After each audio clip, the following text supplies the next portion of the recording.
City, Sikasem near Dredim for the Numa, young woman, Sua, Yapomudane, Kriajuma, any a good dear, just and some dear Brobro Sopa. Now, make I will say, way and I the last state of the nation, Mampenye, deliver in his term. This is the last term. This is the last term of His Excellency Nana Addo Dankwa Akufo-Addo.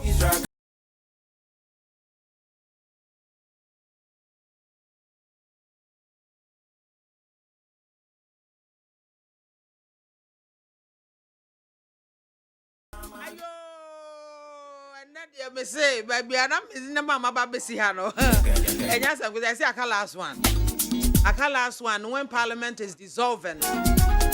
Almost dissolve Parliament 2025. 7th January. I'm penny besambe kasa for the last quarter Jenny. It way a last but one. What is here? My Jerry Parliament will me feel that you fear do abo. If fear do it, Mr. It is to Papa Mitro. I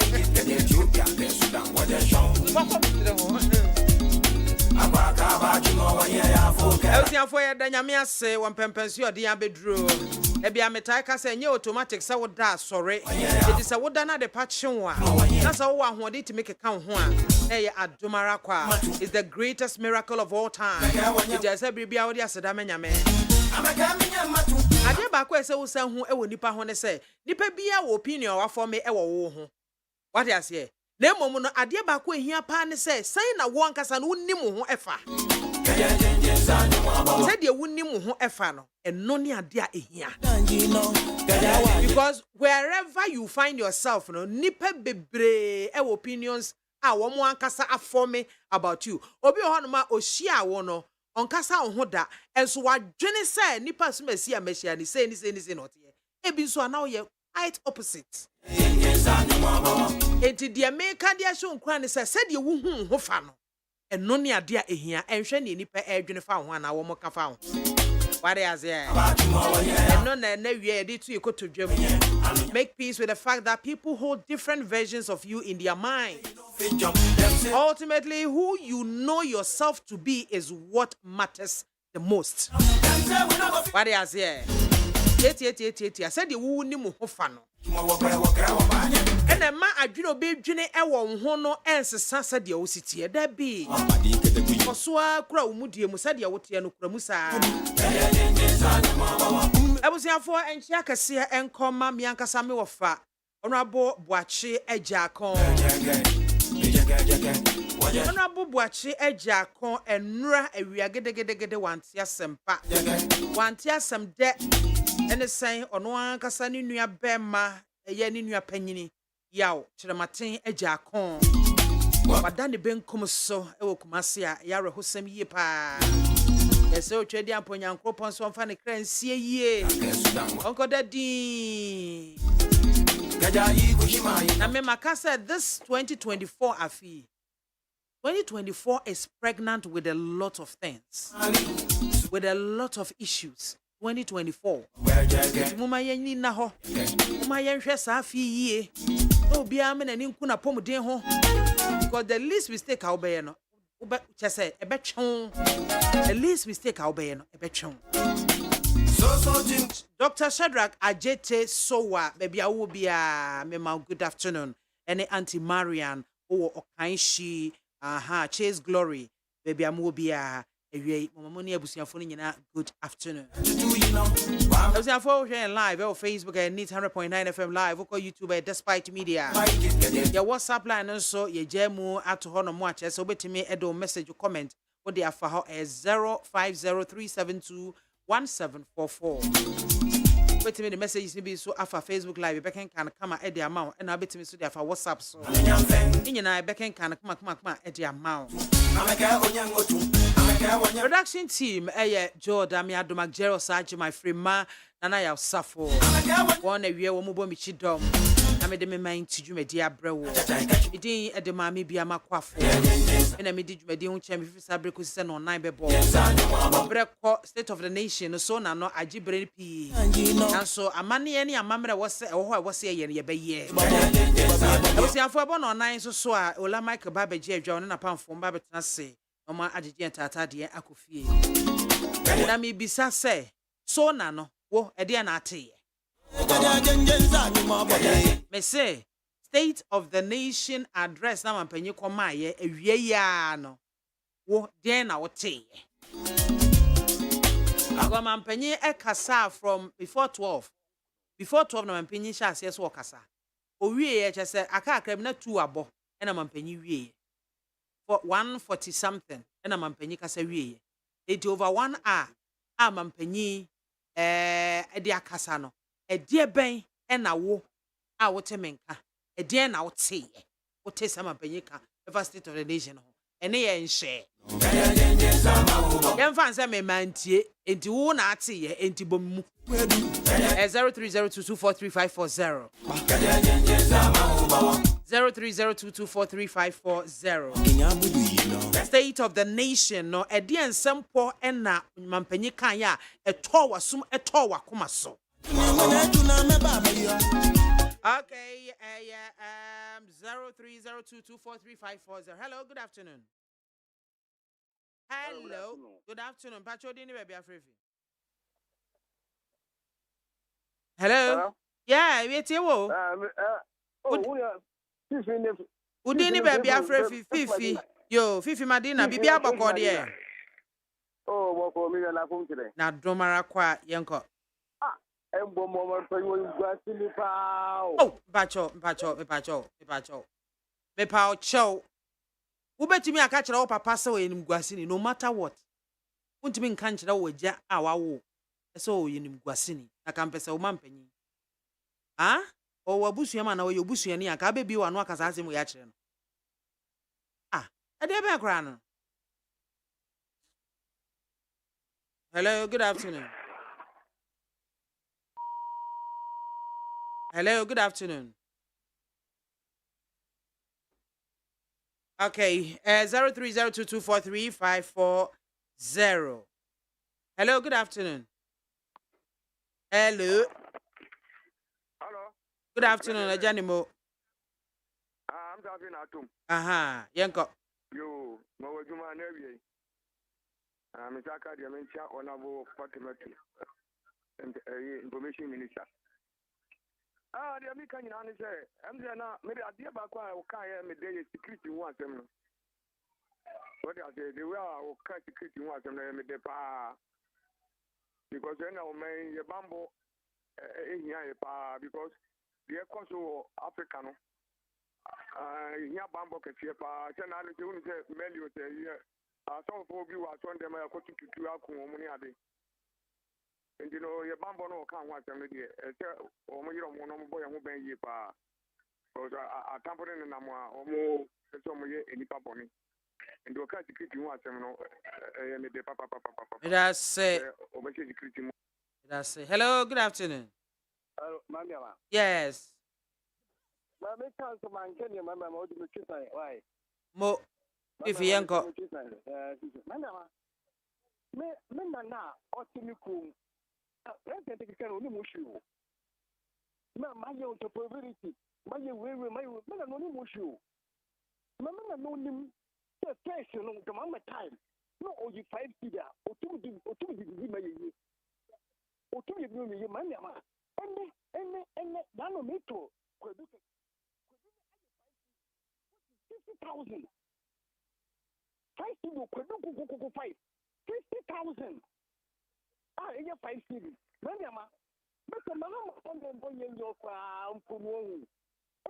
Mama, I know you step 5 to go to the beginning. I didn't know when you come to my shop anymore. Then you make a cake. So are you wait, then Mama, then I get. And the president to do this up and maybe I never my yet. I was trying to do all point to say, maybe I'm waiting my next school that makes person to buy road. And you walk out to my room, what is done why yet? So that's still with the man, my yet. What about my shoe? Mahama project put to do so to one of my year. What one way you come to Greater Airport? Mamma, but you graphic, I thought Mahama, you come to Greater Airport. But you graphic, I said, President Trump, family, airport. And I'm about to afford the woman, cafe, and if you hear me, I'm about to afford the woman from Moye. I broke in the Yamoye. I could not move to one minute, one of my Mama. Let us say hello, good afternoon. Pacho, we didn't baby afraid. I'm here. Yes. Let's on cow. Hey. Hello. Hello. Hello. Let's on cow.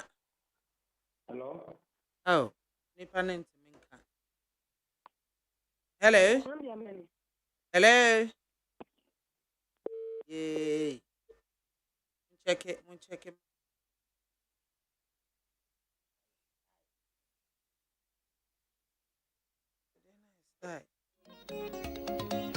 Okay. Hello. Good afternoon.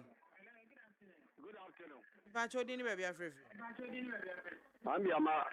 Where AKWAFO and Casafi Cantamanto. Yo, Pacho it. Nanya kwenye dia mamintia honorable Opesao. Oh, partner to Abubakar. Okay, Mammy, live there, Tiano. Anybody, Nanado, Jumana, Oyen. We are Mapa. Your Boba Basusa, Ababa, we need to Mapa, Oyen, and Nanado Promotino. When we are with Mapa, you didn't have one about it. I don't want me a panny at home. We say, I'm on the Yagman, no Mosako Sayagma. Mammy. I am the past, a blanket or me, or the cat in your wee nutritional. But I'm not about to care why I or the cat cycling. Mina, the American say, and someone another one program or the American mechanic effect. The Yami de the Alami very ready to America. The Team Tower, the young person have will be and your person have work and adequate. And then another apostle, surface abono, a costa ente obeba di bia ano. It must say for and yet Ghana Hankwa, Mimikuru, Achimba Dankwan, a Ghana, and Ghana, Kumasi, Ghana. But you know, maybe a million and a minute. I never to Bia, I didn't know one crowd, blame if you feel about one of them, who said, if you want to cost, if you have another apostle, maybe a one said money or can tell most fed. If you are someone one color, and I have been here for the Sena soon, and yet you will be, it will be there, or something about the cabby. When we look at the pan, another Canadian, you have also, yes, Dr. Mahmoud Bawumia, about the partner, and Medasipi. Hello, good afternoon. Hello? Good afternoon. Hello? Ebi dear not to maybe so dear na pasca. Hello, good afternoon. Hello. Oh. Hello, Meton cow. Hello?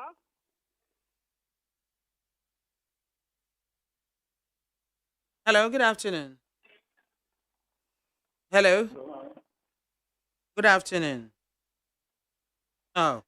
I think telephones no I think we have a challenge over there. I was for 800.9 and also egua otien and then same be brain egua pno so a yeba abedi ehon enkomo yeba abe na yaresa na kama eti ade en course ni nyina ye de mo ebesi ha no mo essay say dem di kan no mampanyi abedi deliver state of the nation no say the oman no ne Bobby ankasa esitie no wo de ababe to dwanti Sona 2024 wan kasade na wo hwe ni mu enna ne na wo hwe ni mu no eno a na mampanyi eka ho asem no anase etofa nchen afen so ababe to dwanhwemu bi akoso Ghana Statistical Service o ma ye hwemu bi a kire se Ghana fo uchemu enan a uchemu miensa emu mienu enna sabio adwuma wo mo ye no enkoyie ohu adwuma na obeye adwuma nso na katua ketekete obi wo kra nso onye adwuma enye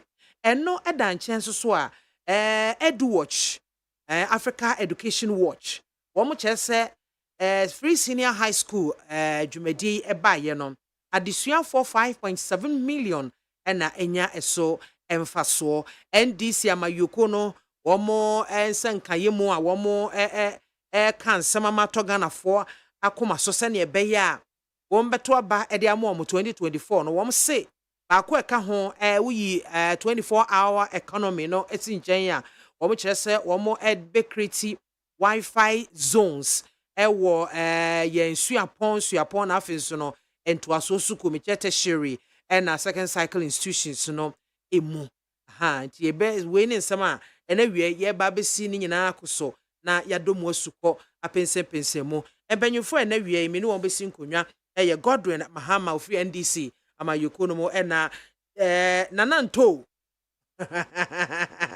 nananto political analyst no so abeka ye ho ewa hase ye hwe ne mu se NPP amayoko no so ebeba na aha no mo aboma na chese ya to aso onyama ye de a ene na ye be hyase isanse ochinifo common ne no ochinifo kra de ochin a yedidi a yenya ne bi yedigya no aha eti mempanyufo awie me mamo akwaba nana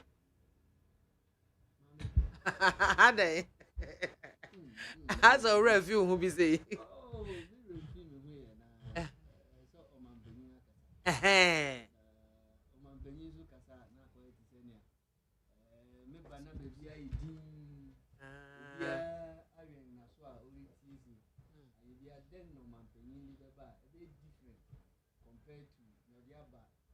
no. Okay. Yebe hwene ya domu asuko. O dwendwen ho. Ko so adwendwen ho. Ko so adwendwen ho. Muhammad ye wo se wadwen ho awie. Ebeba ho. Yebeba ho. Ebeba ho. Debbie. That's it. Mama. Minyaba. I chance here also. Oh, okay. What were your expectations? Then expectations and as some man penye kai no. Were your expectations met? Mami nchia wetie phone na mami nchia minia. Nana. Pacho. Kaza. Mami mfa wa Emma. Kaza. You. Mesi mami mfa we feed kesi we so. Ana still Emma. Kaza. Na minchia nana minchia adade a on my but meaning say very well baby o bi ano o tie na minchia me constituency for nina the people of Domiabra Obom constituency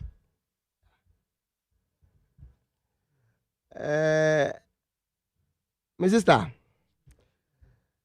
I'm a soldier na me nim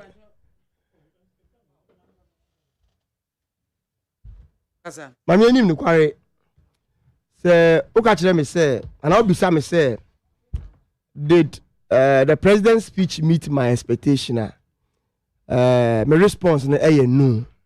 Why no? Ya woniema miense bia na at least minim se mette ho empopoe ewo ne kasanimu. One was on corruption. Mekai proud to MPP beba abenwa no so no. Corruption was one of the major campaign policy apart from free SHS. MPP etaute so moba no munya akwenya ombeku etia ketati she project grim any kankan. So I was shocked. Say throughout over I think 2 hours speech mampeni entima maye the true metrics on the fight against corruption because all surveys ni na kire say Nana Danko Akufo-Addo ena Baomi aban ena the most corrupt government Ghana yenya in this fourth republic. So it was an opportunity say yenim say anka obe tackle on eno and obe touch on eno. Two. And so the issue of unemployment throughout the whole over 2 hours. Quite recently, I think this week, na minim say mampeni Ghana Statistical Service release the unemployment statistics, and from all indication unemployment still is at the high under this government. Intinanka minim say obe talking about the unemployment rate, and the last thing and I'm yesterday so obe kan one kan so far the issue of LGBT as a secular state. You know, the president is still now to me affirming the position vis-a-vis that of the vice president or a Muslimi. The issue of LGBT. These are the three things that I'm yesterday so but when to me and Kabaming go into the substance of the State of the Nation address no Ankasa. Mampeni say one of the achievement and it's a we movie access to electricity to 88.5%. Meaning say what ya. Then the next question will be bisane say offer no we and all the 88.5%. Before His Excellency John Dramani Mahama ebe fa benwa no. And at the NDC be fa benwa no from former President Kufuor no. Now access to electricity na gina 58%. 58%.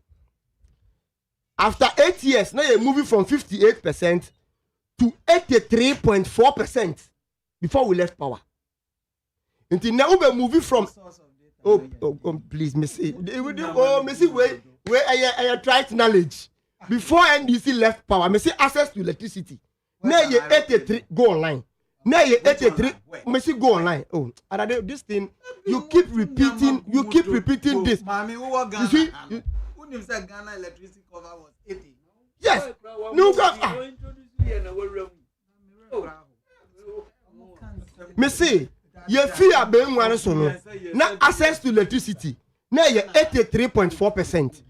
In 8 years, so Ube moving from 83.4% to 88.5%.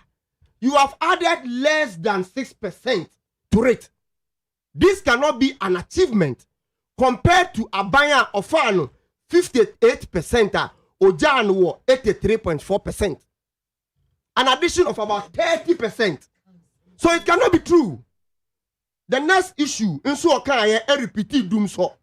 And Doomso we keep repeating. You see, Abaya and Adrian say they will continue to repeat the lies. So that at the end, it will become the truth. But we won't allow that to happen. Because being himself, Doomso did not start under John Mahama. Former President Rawlings experienced Doomso. Former President Kufuor same. Late Mills same and John Mahama same. John Mahama is on record Ekachere Ghana for doing the same Sona at the time. Say, I will not just touch on it temporarily, but Memana make it a thing of the past. Into John Mahama added more than 2,000 megawatts to our national grid. And Abba say he has given Ghana excess power. Excess power no na man ne. We are having stable electricity. And yet by virtue of any initiative of the MPP. Intinu sa mampeni nu continuously egusu twa santrona. Sometimes I am mofrani yet nasni person ya accessing the statement. Obi otie beka se mimu ade. But his deliberate attempt to distort fact no allow us to call him a liar, including that of his vice. The next issue is about digitization. Digitization, Mami Soldier, who are aware say before any government be able to achieve digitization, it is only on 2 points. You must have digital infrastructure and a digital applications. Digital application are built on the digital infrastructure. Into OBNC digital infrastructure now, there is no way digital application will be applicable in a vacuum. Into John Mahama building digital infrastructure no, by laying fiber optic lines from Accra, pass it to 6 different regions. Pass it through 120 communities and 20 districts. Through aside and no and you build the data center and a lot of things, and it is on record said Minister of Communication a grantee interview our sempa AG2 Muse these fiber optic lines were indeed done under John Mahama. And no my building or even e-government, e-services were all launched under NDC administration. Internet say ya building on the digitization a obi achievement. And because I buy a continuous, what continue on it. So digitization cannot be the achievement. That is one another palpable lie or distortion of factor or the echo parliament, and now may be very shocked. The next issue. It's you. The next issue. And so on the fact say, President said the bar stops at him as a president. I mean, BIAMAH, Muma yenkai president, I mean kai Ghana phone na say. And I buy na jiegu. And I'll catch them and say the bar stop at him. But the bar stop what? Also the bar stop at him. What does it mean? I saw and say the vice president Eka say Otufu won't tienu. I am pass on mutuni for tienu. If there is any blame, yeah, my farm more be a no president. Okay. But president is what and say or the Mampenia be the Chiadri and Odibu or my Ghana from 2017. And it is on record, he has said it. It is how the Mampenia be the Chiadri and Odibu or my Ghana from 2017 up to a ne. Nessa Bainia Diegu. Nan the Ghana for bread. Yeto ayento di offering su nyeska entua. Nessa because who say who supported the agenda of your failed vice president. This is not the time to come and revert or change that narrative. Yenum say also the adwene enebu o man. Ufano as head of economic management team because what actually and say he is a doctor of economics. And nothing na ufano. Into that assertion say you for blame ni na man no. And yet by mistake. And every election biano you need to pick a vice president. And vice president is very important because you are a spare driver. You have a license to take over the helm of affairs in the absence of the president. And let me tell you, BIAMAH, Nana Bawumia has been a president in Ghana since 2017 for 21 times. 21 times because immediately president Befi jurisdiction biano. He steps in as a president. I don't want to make any. It doesn't matter. It doesn't matter. So long as you are called him the president, temporary, he's still a president. Yes or no? The assertion say, Bibia Subobia Yamfambo president, and yet possible because presidents not catching a president and Eka. Ose, yeah, president and let me see, who the boy no kwa and ye, or no, Simon Fammo. Yet your Casane say, see, and the party now for the vice president as flag bearer. Do you get me? So for us not to put the mess of the government on the vice president, that's why he's making that assertion. Okay. But no so catch and say, on the sap, Papa na hajin or the other, Edibu or Mangana. Do you get me? Until onjai atuano, it is on record so the hajin in Ebu or Mangana. The next point, Osan say, if you take all indications, figures, now buying up for me better than His Excellency John Dramani Mahama Abang. And also a palpable lie and truck a seat. Because the major economic indicator are MPP, AU, Sudi, Lambasti, the NDC, and the exchange rate. It is how far exchange rate at $1 is equal to 4 CD 20 pesos. Now that $1 under a doctor of economics as a sum for 13 CDs. How better can that be compared to Obia now $1 OG 4 CD 20 pesos? That is one. Two, the next economic indicator is inflation. Inflation under John Mahama now you 15.4%. Under their regime, inflation could do 54%. And then I'm 23.5%. And 23.5% comes no near better than 15.4%. The next indication is a debt to GDP ratio. Under John Mahama, Uton Ghana Japadie ni na ni yesi yenfanko tua yenka. Ya di mu 56% pe So debt to GDP stood at 56%. But in the under MPP, Nana Baumi Abai, debt to GDP enam 104%. Intin da uton Ghana Japadie ni na se yemfa nko tuya yenka. Yebe tuya ka na wie asan de kam 4%. How can that figure be better than a figure of 56%? Do you get me? Yenko my last point on unemployment. Unemployment under His Excellency John Dramani Mahama in 2016 now is 7.4%. By Ghana Statistical Service, 7.4%. And the unemployment rate and 14.7%. How can a president say a statistics of 7.4% in terms of unemployment rate who compared to 14.7% on why you are the same John Mahama? So the long and short ni say this State of the Nation address acquire no normal phenomenon which after every year because a constitutionally mandated provision. I think Article 67 no you as a president nobody deliver the state. But me I thought say last year okako tuaba the headquarters of the MPP, a journalist bisa and say, what is the state of Ghana's economy? Okachira yen say, I say, atitia pansam, now it will only take a next government to come and take us from these wolves. So I was thinking, say, he would have repeated same. Because what Jia to explicit. Say Ghana atitia pansam under the regime. And to say about the MPP, things will not change.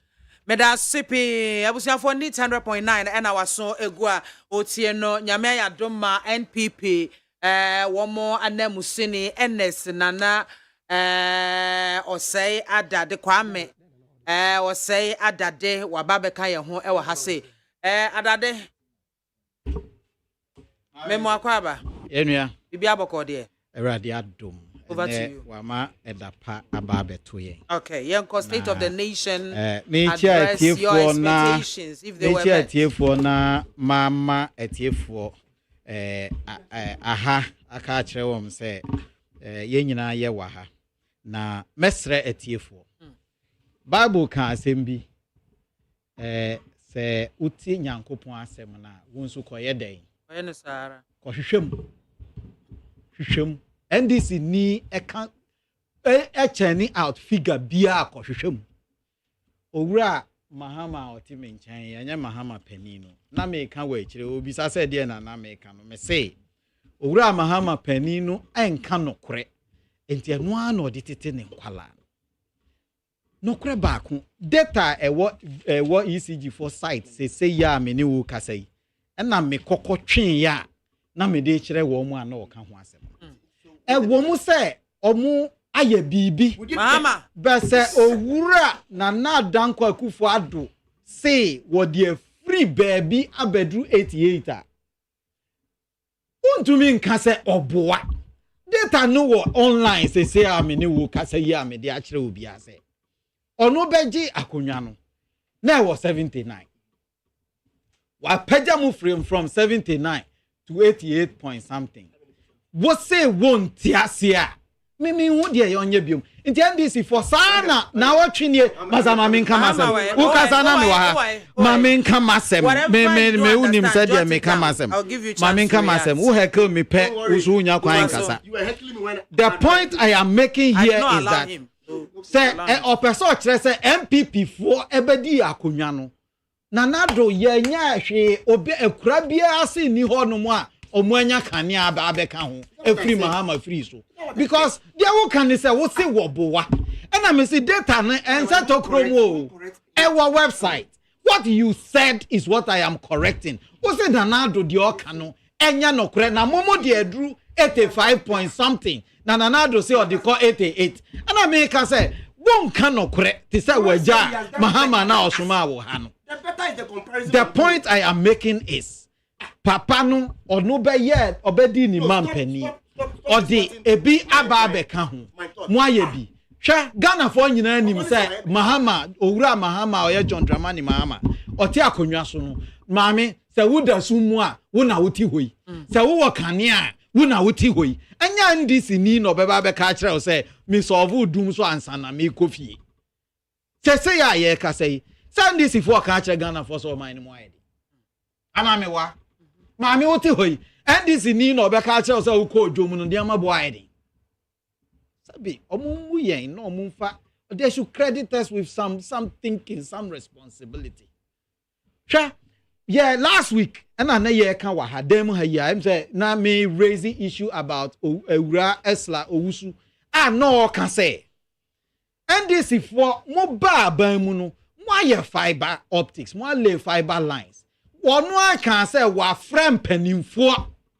Ada wo mo say oh mo ye bi ye ba betwaso. Mo ye free ho ekostream ono Ura Esla no so be fa free ho e ban kran e de to aso fa Kumasi line no ono aye 3000 obi fa phone e frɛ Omane Boama e ka kire Omane Boama say Esla atwa antragu so Omane Boama ba ye no obegu ni hwani mu ase because Esla kra de o kan say omo aye 1010 kilometers ono ba ye o say ya 880 ni niama bi e na obi frɛ no ka kire no say masa ye wo kan nya no kre de ye kan say na now Dankwa Akufo-Addo wa be ma in the state of the nation o say Ghana for boss Ghana for nkwala mu be ko school owura mahama say enye yie ye ma ko school free a enye yie na do nso say ebe ye yie eye den de school fee tua na ti say hwini munwi utwe a ti say chop money yi edin nanso me ye Ghana ni na Ghana for nkwala etumi jai school obi drop out of school nkwa de mema Ghana for akọ school free wa kire yan in this state of the nation no niama watumi aye free SHS etumi aye abo Ghana for ana meboa a school adan ya wasi wa bobọ so railway line na da bia me ka ho asem no obi a otie me dan mu ha or me say go to the eastern corridor and check the way the railway line had gone. Who dey share project no for when you share unye technical person. Who a railway line no kan ho asem no. Wa won use ho kwan ne da no kona kofa so na hwe rail train kwan. Every Kwame Nkrumah pen so a ye train kwan. JJ Amedi ade 19 years under NDC. Huh? JJ Amedi ade. Enya ne pen so na Ghana train I kokuma se jaye. Train na nam takwa enya JJ pen enya NDC for pen so na ye jaye.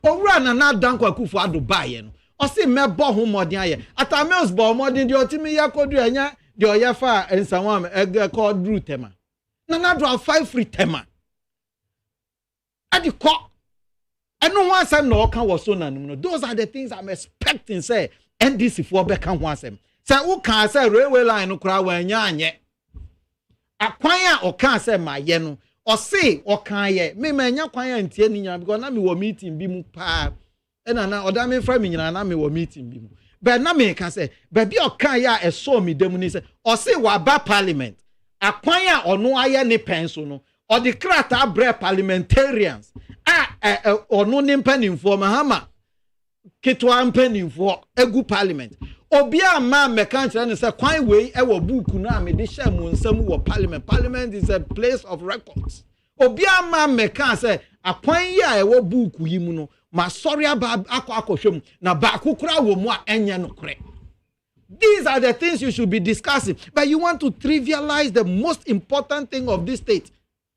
I say no on any doctor digitalization ba omia omo to me aye adwuma wey say wo why 1000 no be can say on can say won year 1000 on can say won see data center but say free say wo see Accra digital center no ono ba ye no the niema esese ye digumu no ono nso betogu mu nti obi kodo anka. That's what Asla said. I am quoting things that the MPP as a government have done or say mwesi Accra digital center but fiber na wa Accra digital center na amrante ni maba wadi ye adwuma no wo de ne endi ho e computer ni niama na ye di ye adwuma wo ho no wo ko han bi na begu mu na odi babri ye ni so ti said okọ cry mo eto mo at the end this esichire okoto esichire di ko gu Commander Sugar Factory say wa ye sugar odi dada Ghana for $30 million gone down the drain. Asla say obaye no na Accra digital center no na moaye no kama wada mo ase wo ho nanso na fiber na endi wo ho e na okofa free ho mimiti o mane bo ama say na ya plan say ya de be fa ha na ya de afa adenta na ye de afa hemfa ba bedru ho o se me ba ye no me de aba bedru ho nti on kan say wo nya hwe o se de me ye na bro wo de so ananya sa na mampani kan wa ye bi na me ba ye no me nso me mfie ngotwe na ma ba bedi no me nso ma ba be ye no o de ne ho toto wo ho ye mienu ne ye ko election obi biara abebo aye election we no eye NDC MPP obi a oka ho bia nso no obebo aye onu no omu nyina ye driver mate ye mienu na ye atwi car no and it is about the comparison. This election is going to be about comparison. You can lie all you want, but we are here to correct the lies. The American say why ye be nanado say me buy or say or the TVET e sinani so me boa TVET no why ya na onye TVET enye free wo Ghana ha e dia mbiom na waka o say won tiase. So who want bibia obe disprove? Don't lie.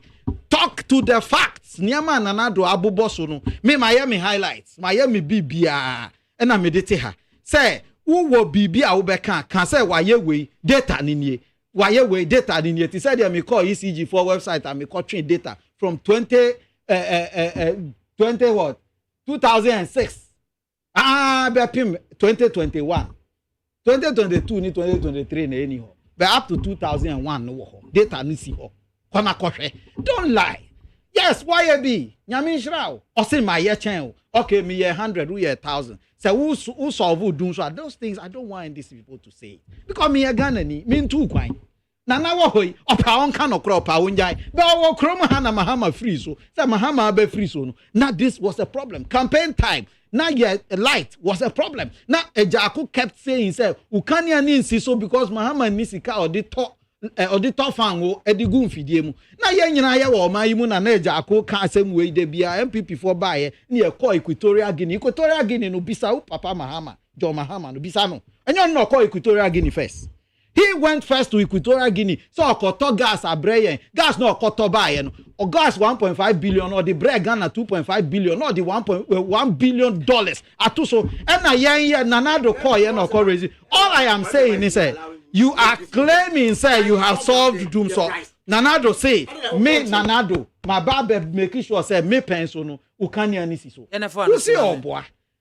So speak to the facts. Niama nanado aka ho asem no me mani age ho pa. Maka say niama waka ho asem me bad studio ene a enu ho asem na me ba beka. O say Kumasi airport phase 2 no. Oh yeah. Ya nyina ya nim what went into the phase 1.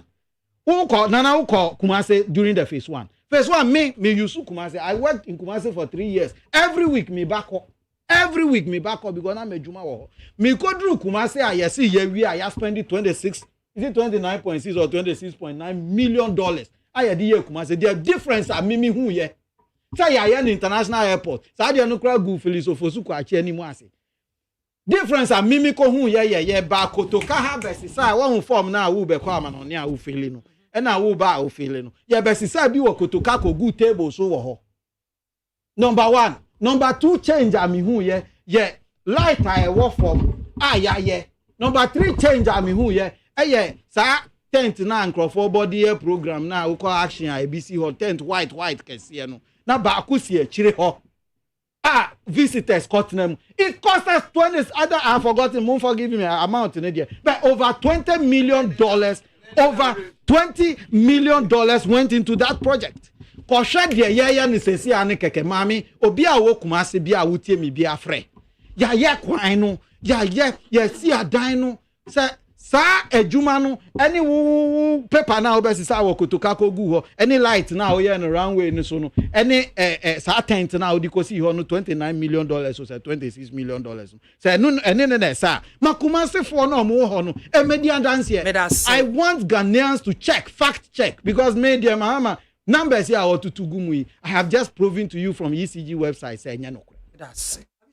Nana yes Nana maminchia menua adade ene menua mahama na minchia wankasa ene atiefo ene ahwefo wo internet so adade ato question bia ma me direct na mpese me answer o say in 2016 opese ohun se na mo krom ha na yo na mu krom ha pa o say me pa me nka no kware me penso a me ma me nka no kware me ka no kware ne ma bisa no question ba ko pe anya bia in 2017 okesi na light ni gina so no then wo ye differently a ma light ni gina so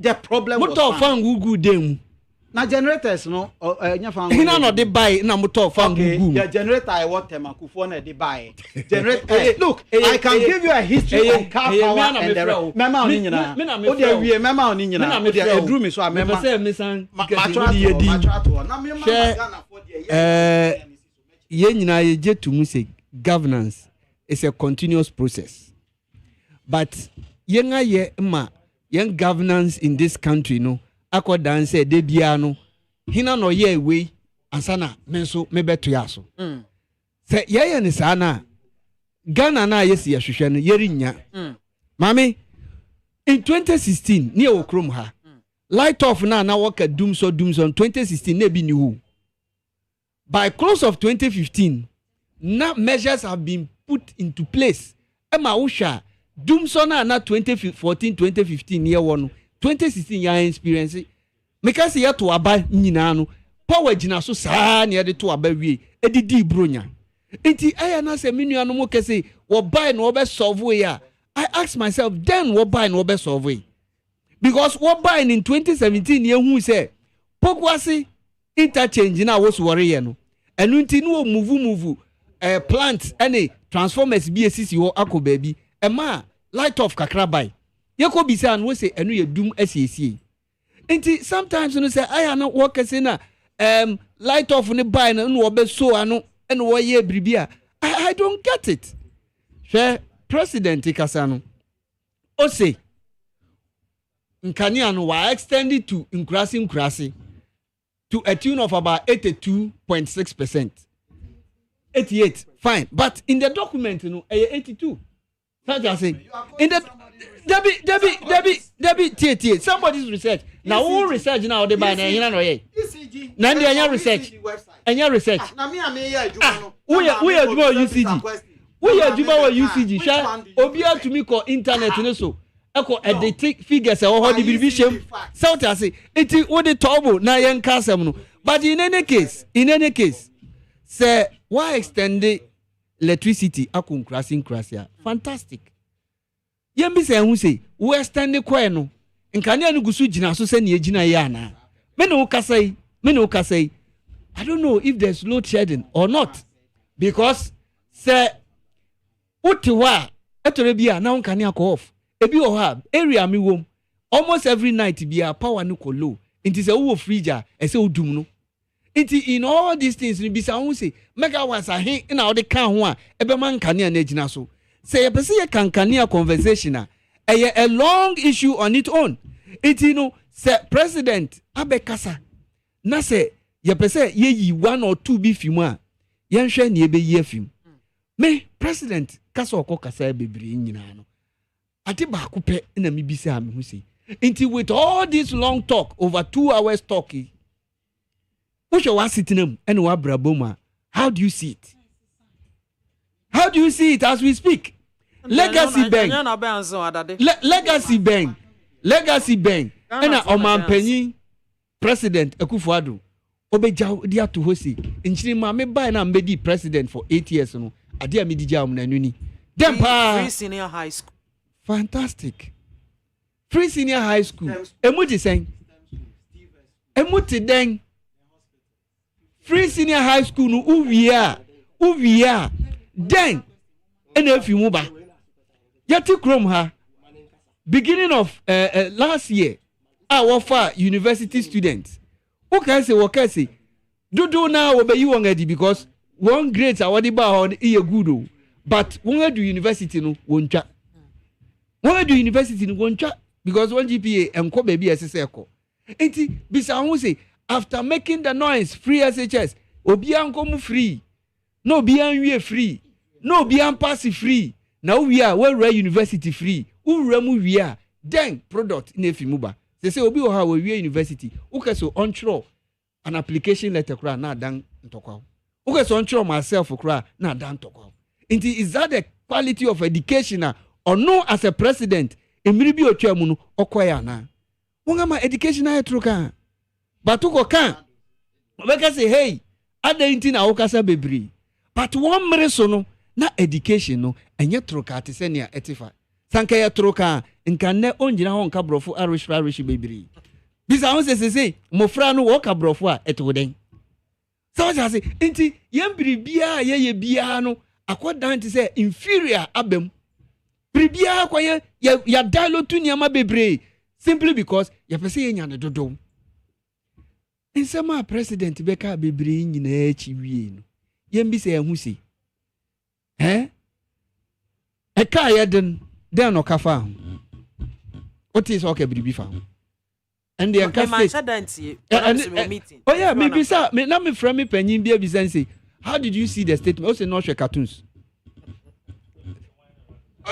So does it. O say no share cartoons. Simply because on him say asem no rekanu. Bibi anihu a e be fi mu aba. And the reality is that President Sabi say de bia mekesi no kware asa ewo omangana aniwu nso asa intisanka aniwu wo ha niema bi wo ho na wo yo panyin na wo ka wonka aturu bi wo ho na wutwa untwa me ne wo ka sei wore ya do so lor kwa ho nanso nenne sensu to sesia lor kwa ni nyina be horo akọ aw men kan dada kona ko fa so simply because the person 6 match wo koforudia inti say wo yire wo ho na within the space of 10 days here die animi what di twa lor kwan so nyina na say ngafiri so humo ko ayi na kebe oh me say minim na say oho na masama nkwa ni nye inti wo fi ha kwa wontumi fa so inti the wo fa aburi no akosan manfe people na kofa doso na wo hwe patch ina me ko kan no bi say oh patch wo de fanisa because as say to me koye 6 match no ho na ye ba afi abeto yembo ababeye enkosi dade. We always waste money and at the end of the day no sika na ye say no esan say yemma obi anchire obi nkotum nti ebe wiachi no na yafa ye ho tra na yeko. The wastage in the system president okan ho asem one kan ho asem. You see the ordinary person on the street enya brofo kese ene brofo bebre no hia o. Inflation sama wukan yem bi se ehun se imri bi atwam na utobrodu eyahe me can say first na me ra shop right and yes me advert amobio ba wura Accra Mall the cheapest commodity a ubetumi ato akofie no wani afiefu nyina adie e bread na endo 6 cities na 4.99 say wura ho bread back we yahe. You understand? And wura ho utumi top brodo what to milk kakra na wodu fia eni jaba but say wura ho na hwe unkita 100 cities and above untumi ntoshin kofi. These are the realities on the ground. Enye brofo kese enye kasa de na enye raps ase dia u rapu man state of the na ase utunyomo se oye dem uwia na fede parliament so abedan ti senia ye we wo Canada kinagati classroom bi we say hey na afedi ye ntikra na ekoso yema ye nimre wo mem ha na fo no sima me yema ye nimre oh na tama ode ma mi say so so kasi me de sanka o ma ye hu say employment hun semsem akosi den one house a free SHS inti mofra no obi atumi ko school na owie na adwuma ye na akosi den one district one factory what kind akosi den agenda 111 yet krom ho yen hye wo se brabehye bobia wo kruya na wo se oba besi hospitals 111 emu ahin no wasi de bia obisa wo se eguso wo se politician ne answer is always in the pipeline. Answer bi obema obi is in the pipeline. And so pipe we yenim se nsu nemu ana se nsu nemu de bia everything is in the pipeline. So just say enti no kware na eseso ma Ghana fo yete no enya no kware no no kokekan no because no kware ni say me no ka say over 14.5% in nyadwumaye wo memo ha eno a worrying situation as a president mantena no wɔ ne ho me no ka say dollar e 13 cedis to a dollar Ghana cedi 13 no edu 13 cedis $1 bisa ho so omanga yem produce niema bia na mo ye kra niema ba na niema no kokra obesesa u Ghana cedis no na odi akwa akoto niema no wo abrochiri na bisa ho se obi akwa akoto ade bi na last week osesa dollar na 12 cedis na this week edu 13 cedis no do beto store no return a enye abodi no beton no mama yema Ghana no kware no wo ho a yenka na se Ghana for the bechewa no odi achew won fa nchewa na but umma de ni luku asif say ade na ye ka no wo de wo different planet ana say Ghana na ye de Ghana no wo ni ha bi nti ni ayen ka ne de ye different wo de na wo ka no na esese ye de adwuma sa enkoyi because you as a president and ebi mu ti say me wo fa adademu get us baby wo ho bebri a wonko na nra na obi di betu ni say so say first na we the crowd what on 1 cedi say 3 cedis that means say niema kosoro ama won e wo get to kra wo ho kire wo so I say enti the reality on the ground no aya mon kan kire president no adade ni nuanom wonka wo kwa wo say everything is all right no so agi atum na waba be kika na eko roads hu asema okay 3 weeks ago me call Asankregua I win in Potem Western North the only road leading from Western North to Ashanti region mami yema ufa loro kwan so no one dan ofrija to a na che say won so we yedin and so won akese won aye over 10,000 kilometer roads president Kuriya ugina ho say we should open our eyes ye bue ani o mimi ko gina ho bue mani info ni wo mi phone so mi bue mani pa and am say president loro kwan we de enka ho bi and so obe present we data mi nim ba bi a won kwan ya wonya won data ni fi say one research no so koye won so di fi Afghanistan no nga ba be change na ba be rua Ghana won ti ase because niema oka ni nyina no say uko the grounds na it is only existing in paper. Thank you. But the practical aspect of it entina de bia make say wonga membu no a software obi besides a software there the things you can only see on your screen you can't touch them not on the grounds so a member MPP for President Akufo-Addo on na ban woye it is all noted as software. That's it. Mama, any reaction?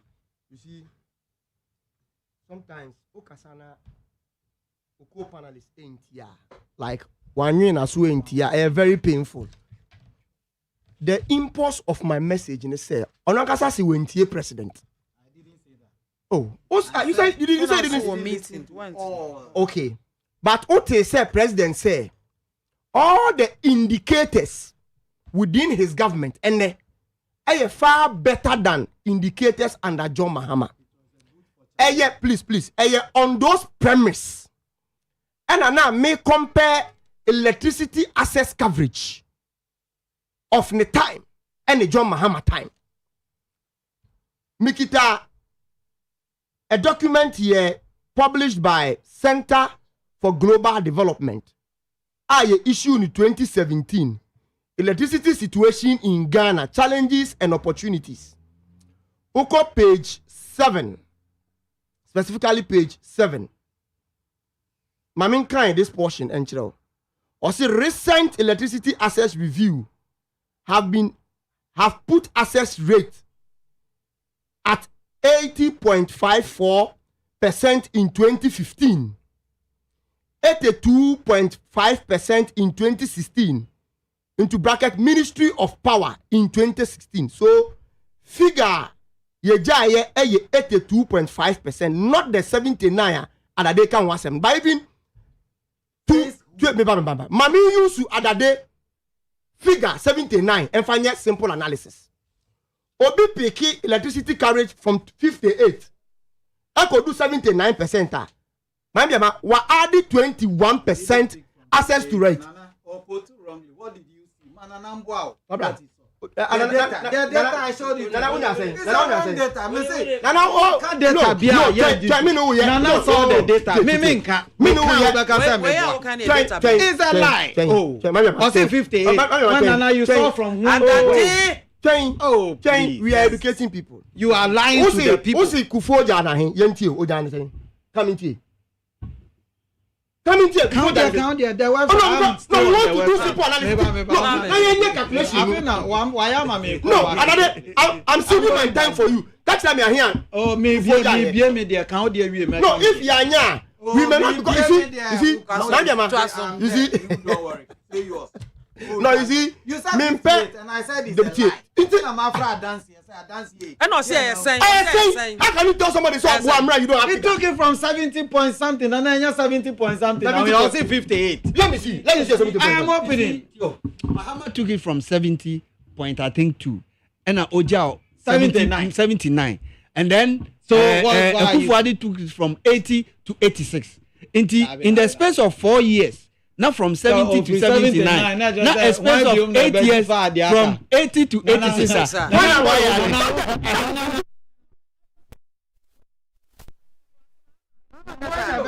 Mama Kasa. Mama. So you see, Mama, the impulse of the message in Nana said, John Mahama in terms of percentage of coverage, are they more better, like more in terms of extent of access than Nana Akufo-Addo, and the figures are there. If you take the figures, do the multiplication and subtraction, and arrive at each government percentage or the count. That is 1, 2. Or come about Kumasi Airport, can only light, tent, and forms. And this please, you see. He's not. No, I was doing the same thing. Because this pedestrian communication, They say you have. And then his microphone. Listen, his microphone is off. Nobody hears him. But he's closer to me. Nobody, and do not let him distract you. Distraction so long as he's talking. You have the floor. So go ahead. Me say. The then Kumasi Airport. Nana TMU. The then Kumasi Airport. Say all the light, tent, and a form spec Ogua. Can it? Oh, no, let me tell you. I swear to God, I will never allow you to talk now unless you get angry with me. Then we close the show. This immature communication. So what do you think? I hate this kind of things. I left you, you spoke. Watch a quote about now. Would you abandon continue? We want to expose you. You are just not allowing us to talk. Today, common sense of Adade catch them say, airport Akufo-Addo. It only took us say a big tent, light, and a forms, and a man, big planes. 82 feet Kumasi Airport. Echo hard for the first time in Ghana's history. But is it possible? Say a common light, tent, and a forms could extend the airport rails. I'm a big plane etimiatu. You see sometimes move tran trua. Move sani adwini kakra enkan. Under John Mahama time, and for the first time in Ghana's history, every bianu Muslims fu eko haja. Omo fifi voter northern upper east upper west. Eba krabe tuko anameboa. But under John Mahama, phase 1 of Kumasi Airport, and for the first time, pilgrims Muslims fi Kumasi straight to Hajj. You are sitting here because of lies. You are all imitating the lies of Baumia and Anado. Do let me say tent, forms, and a light alone could change it. It's not about that. That is it. You've been in government for good 8 years. As useless as you are. Or being as a no, let me tell no, me see. As useless as you are, you are saying say Obie who's Obie on my scar. I invested into project which is supposed to be 1 and on the 10 account.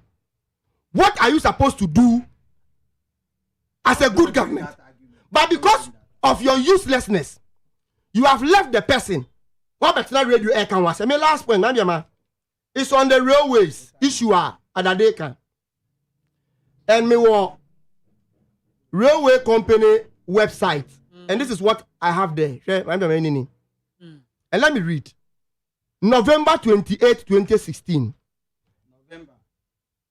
Export-Import Bank of Indian, Exim Bank, has allocated $398.33 million for design and construction of 84 kilometers railway between Tema in Accra region and the Lake Volta port of Akosombo. We have always repeated this thing, say, the railway from Tema to Akosombo is the achievement of John Mahama. You see, when they came, when they came, and in Dempo, Nanado Kanwasem, they moved it from Akosombo to Impakadan, which from Akosombo to Impakadan, I think about 28 kilometers. And they sought funds for the 28 kilometers. And on all they can 84 kilometers now. From Tema to Mpakadan, about 100 and something kilometers. But from Tema to Akosombo, my mama, and maybe I may repeat it, me say, Kufuor, N1, Buidama. See, I've said this time without number. Because not be BBR down, including SCA. Because without money, no project can go on. No project can go on. It is our buyer. Now everything, feasibility studies, drawings, quantities, and everything at the and because Abanyan to your son, Obana Ubetia project in this one, you don't take credit for it. You don't take credit for it. Into the issue of railways, this electricity coverage, and Kumasi Airport, Adade must be truthful to himself.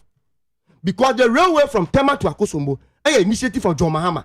More BIAMAH from Akosombo to Mpakadan. We will struggle with you on that.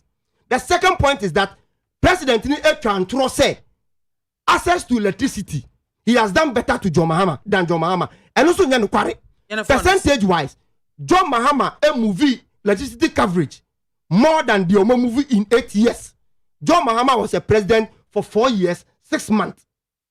The last point, Kumasi, Makacho said it was only under John Mahama, and for the first time, Yenuanu Muslims, Etimi Kumasi, Echo Hajj. And how can I say the addition of just light, tent, and the forms? You see, and through Ucha, say you're moving forms from Accra Airport to Kumasi, and that one could allow bigger trains.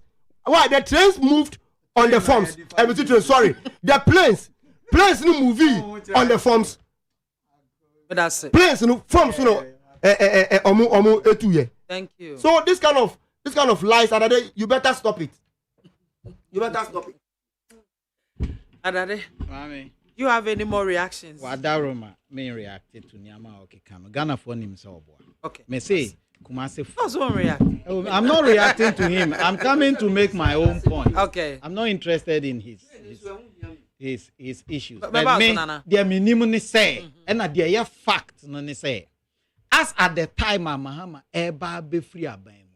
Na kasa any enshisheya efa railway line no mo asha ase eye no kure eno nkyere se wo na wo ye kwan no because ye ba ye no niama enkrata asem a ese se ye wie na adwuma na nkasa nti da bia me ka kire se utwa nka agu ana won si dan last week Owura Mahama was just talking about the motorway expansion no asem ukaya eba out na Owura Mahama kan ho asem ena adenta expansion no o kan wasem unim die ntira because obia nim se wo ba be kwa ti se sabri ya ye motorway enchan yi no enya possible se na do danko akufo ado pen so ye betumi awie enti e bia Owura ba omi aba na wa ba betena to aso say the unexpected should happen no Owura Mahama ba na do ama ya do kwan ni enchan nti na do say motorway extension dey bia ya be ye ne 6 lanes na do say me na me ye.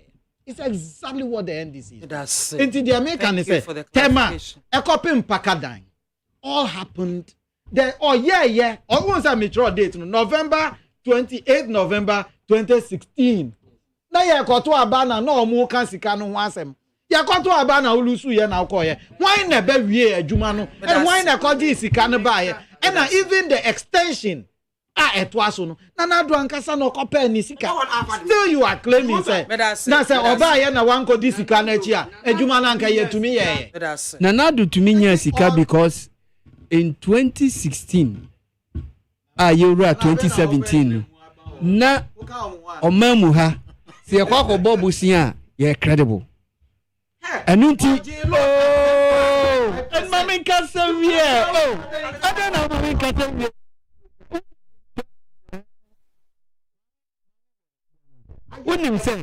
unim say aya na Ghana fo hu niema bi wo ho a no kware no aya na yempanyifo won kan kire unim ni enti asese in simply because in 2016 yato abawie in 2017 o kai say MPP fo koye kenke party say oman sikasem ekoyie yembi say hu say o yes our party somewhere in March 2017 na den hihye no won ayenti a wo hu say oman sikasem erikoyie wo memwa na after 2017 no wo hu say now we can go on the international market to go and borrow no and no na ma the kind of oriata euro bonds and in asifun already bebre just after just before 2020 covid in buy no and they started say ya ho rekyere nti say sika na okogije ni nyina no say sika ne den ye de ye eno hu sunsanso na aba ama ya ho kyere wo mamu ha no simply because sika na papa ne koje ni nyina na de ba o mamu ha no ya hu sika ne so hwe simply we don't have better managers. Now once the person now what my yehu actually and CCA what's uncle say or no number ye transaction ombe lead delegation and also ombe ye advisor international transaction. I mean what are you telling us?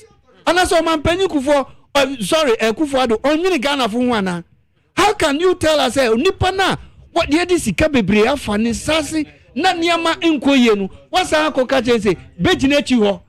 Oh, aya na menu anu wo ka no kware ni kire ho a wonpe but no kware no wo di sika kase se asho bi nsa even COVID time sika ebo mem ha ni nyina achi no wo say hey sika macrom ha recently cry $600 million year back from IMF no sika no onchire no de aye onchire no de aye ni nyina no nkika nchire se me no kasa unim say 1.2 na abaw 1.2 billion dem pa na ye say sika na ye asoman si yakoka tram si amanfo edisika na gu polytank mu a aya dodo na se adenti ne yakasa because at the end of the day ne yembi se hu se engu polytank mu a sika na ewehe sika no wen esan se president be kwakwo kinkan state of the nation address nti na nansa won ani abrise obi chebi lamte lori kwanu se wo yesu de so wo prepare so wo ye den wo ye lori kwan wo ja to over getting to 2 years woman truck drivers any the ordinary citizen abra just anusu ya begbu kotoju apamochaw ansa moaye niema no kona kohwe labadi maju hospital agu ho kona kohwe trade fair center emiri bia atwam na me no nyina yakwa yetumi koje yani wo ho sese ya hina obekwa koje wani something I say Sona address no obeka mi say eye neto no action talk only because here per action the man is not giving us the needed action that we want. Something I say na Debio wonu kumu krampo na wonu wo aban mu no wo ntie na me ka to so obi fe wo tatu na koku apai say say koku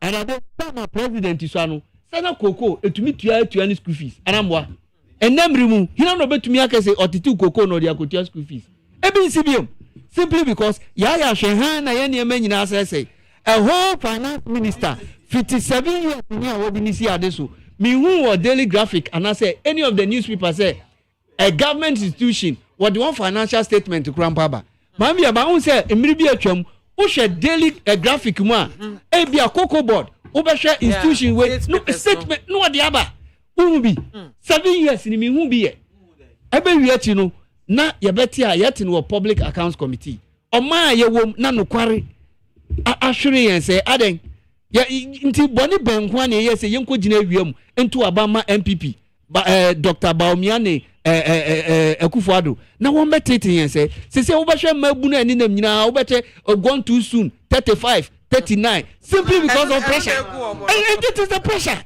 So I say, white, so I say, but at the end of the day, it is pressure.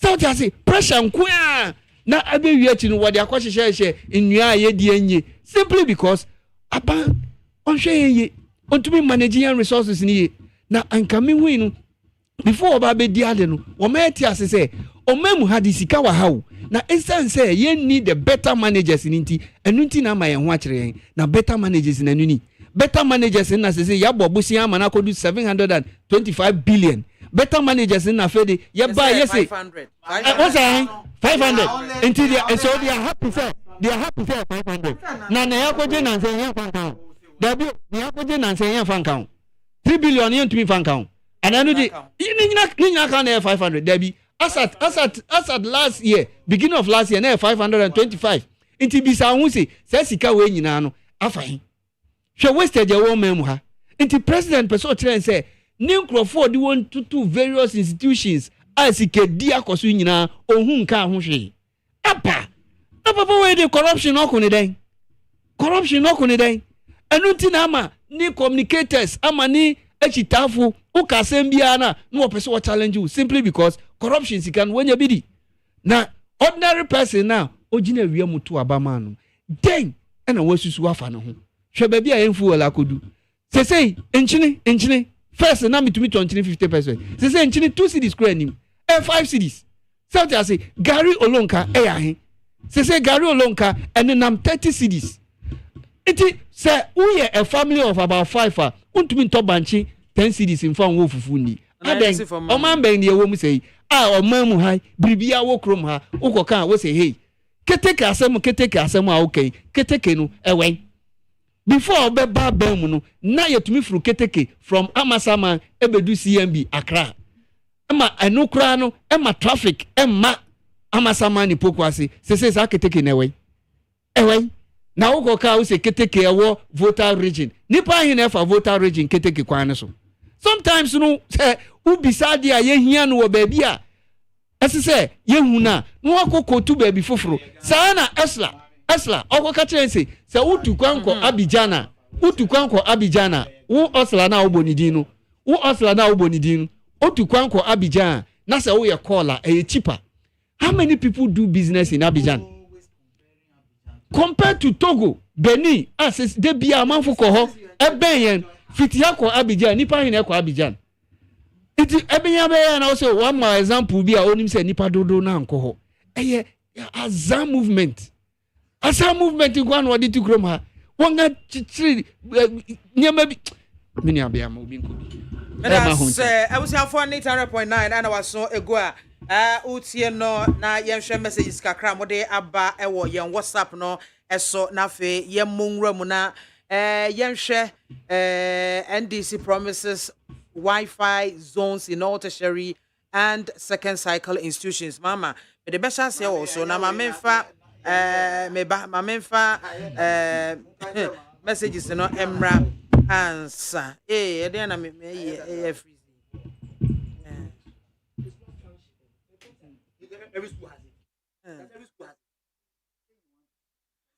fantastic Sona delivery by President Anado. There is only one way which Ghanaians can pass to see the new Ghana, which is full of joy, better economic policies, massive developmental projects, and job creation. Let us all unite and work towards the new Ghana by voting for Dr. Mahmoud Bawumia and the NPP in Shraba and Nelka and our Odiwe Ebichemo. Afei Biamzi, President Sona was fantastic and solid. And by ending of this year, he will fulfill 80% of his promises, and Dr. Bawumia will continue with his good projects as the next president of Ghana. Greetings to the next MP for Krowo, Engineer Odai Laye Abele Edway Efrinongwa and also Edebaye. Meshak Asante Edway from Asaman. The only one single policy 24-hour economy has overshadowed all the NPP propaganda so-called policies, and it has been giving them sleepless nights since it was announced. And as for Asamoah Gyan, I know he will miss NPP penalty pay. Oh, greetings to send them, Afenyo. Okay. And also of K New Plan Station Circle. Today we are hearing good news from the competent President Nana Adodankwa Akufo-Addo. My regards to Minister of Information Honorable Fatimatu Abubakar and Honorable Dr. Benjamin Yabua Sechere, MP for Tano South. Afei. Oh. Good afternoon, Mami BIAMAH. The propaganda that Mahama has been drinking wine by some of the NPP people makes Ganado to also send wine to Parliament to go and sip just to mess at Mahama. Hey. And after sipping, he said, "Everyone knows I don't drink." What does he want to achieve? Elisha Tay, Edway Efri, Osu, Anna or Debaye. Richard Amasamano say, "Good afternoon, my lady. Good afternoon, Joso. The Sona is gargantually empty, full of untruths. Hey, for 2 hours speech, Nanado didn't touch on corruption. My lady, today is incoming Amasama MP, Honorable Sedem Afenyo's birthday. Next year, by this time, the whole of Amasaman will be celebrating Honorable Sedem Afenyo's birthday in Parliament. Incoming President John Dramani Mahama, you are a man full of vision and infrastructure. Good afternoon. Ghana will rise again with JDM. Nanado, do you support LGBTQ? You didn't touch on it. Richard, also anyway, Eba Ebitremo. This is fantastic State of the Nation address. Cocoa price will be increased. Mr. President, Aiko, inshallah. Dr. Baumia will break the 8. Simple. Greetings to Honorable Fatimatu Abubakar, Information Minister Hofo. Go Mensa Pillar 2. Odi way eba to so. Hey, nani pay the voice note by Madam Metier.